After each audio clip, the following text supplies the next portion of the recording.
The Pixel 6 Pro.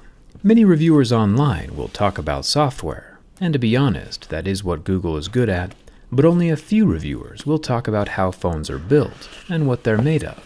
That's where I come in.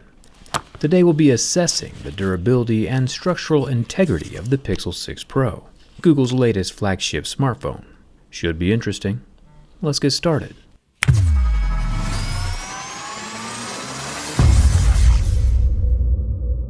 Right off the bat, the biggest visual distinction between this and other smartphones is the massive, Geordi-esque Star Trek-style visor on the back, with a huge old protrusion lengthwise across the entire surface. For Americans, the raised lip is a little thicker than a quarter, about the same thickness as an SD card, or very similar in thickness to a strand of spaghetti. For everyone else in the world, it's 2.5 millimeters. I've mentioned previously that I feel like smartphones internally are mostly the same these days, and that remains true for the Pixel 6 Pro as well, with a few caveats. Google's software is what makes this phone different. Its live captions, live transcribe, and live language translation features are mind-bogglingly good. Plus, you know how you feel like your phone's always listening and giving ads for stuff you only mention verbally to friends? Well, now Google has managed to turn that creepiness into a marketing bullet point with something called Now Playing, which turns on your phone's microphones all day and identifies songs for you that are playing nearby. Who needs conspiracy theories when reality is right here? Enough with the software though, let's get back to the hardware. The nice thing about the camera bridge across the whole back panel is that there is zero rocking when it's laid flat. I like that. Plastic is a level 2 or 3, glass is a 5 or 6, and sapphire is a level 8 or 9. The Pixel 6 Pro starts seeing scratches at a level 6 with deeper grooves at a level 7. Google is using Gorilla Glass Victus for the display, which means that the 11.1 megapixel front-facing hole-punch camera is also protected from scratches. The earpiece lid up top is super thin, without any grills to fall out or get dirty. If you remember last year, the Pixel 5 was made with some strange plastic-coated metal stuff, but this year, we get solid metal, at least on this side. We have metal volume rockers and a metal power button. Surprisingly though, the top edge of the phone is 100% plastic, across the entire edge. This is something we've never seen before. Usually all the sides on a smartphone are made from the same material. I imagine that this plastic might have something to do with the 5G antenna location, but we won't know for sure until we take it apart. Along the left side, Google switches back to metal, including the IP67 SIM card tray, which has room for a single SIM card, no expandable memory. The bottom edge of the phone is also back to metal,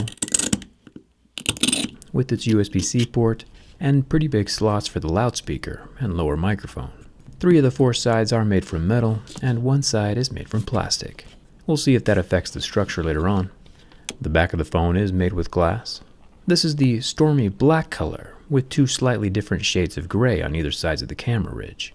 The cameras, starting with a 50 megapixel main camera, 12 megapixel ultra wide, and 48 megapixel 4x telephoto lens, along with the laser autofocus and dual LED flash, are all protected under a layer of glass. The sides of the camera hump, though, are made with a scratchable plastic. Fun fact, did you know that there are 1 million billion ants alive on Earth right now? I'm not sure whose job it is to count them all. Nobody mentioned ant counting during career day at my high school, but that is a lot of ants. The Pixel 6 Pro has a 6.7-inch 1440p 120Hz display, and some phones survive the burn test with no damage, but the pixels on the Pixel 6 Pro go lava red and then black after only about 15 seconds, and stay that way.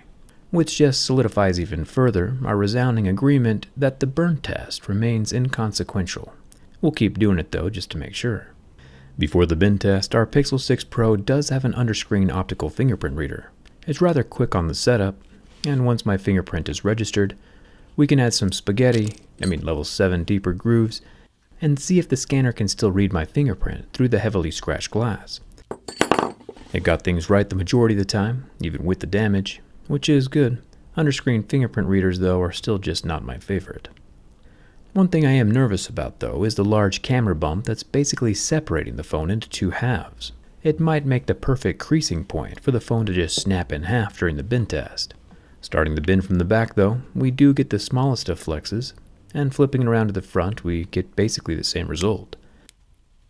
The Pixel 6 Pro doesn't seem very structurally affected by that large cross-panel camera bump.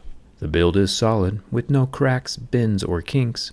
It did get burned easier than most smartphones, and has that weird plastic rail up top, but other than that, I'd say the Pixel 6 Pro is a solid phone and passes my durability test. As a fun little bonus, here's a sneak peek of the insides with my teardown skin from D-Brand. There are a lot of good-looking phones internally this year.